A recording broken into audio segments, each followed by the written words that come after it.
Welcome to Man Does Tech, where I solve the problems you didn't even know you had. In this video, I will show how to remove Honda Odyssey spare tire.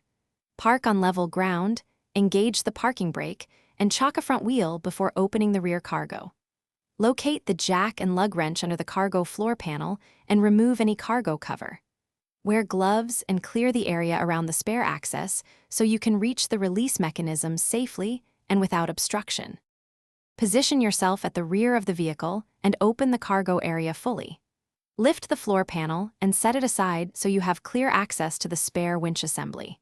Locate the release bolt or crank and insert the provided tool, turning it counterclockwise until the spare tire descends on its cable. Lower the tire completely to the ground so you can detach the securing hardware and remove the wheel safely. If you are finding this helpful, please subscribe and like.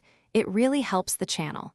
Quick recommendation: the Echo Dot smart speaker brings music and hands-free control to your garage while you work, making it easy to play instructions or call for help. I use one when I need music or timers while changing tires. Check the description for the link and other deals. Now let's get back to the video.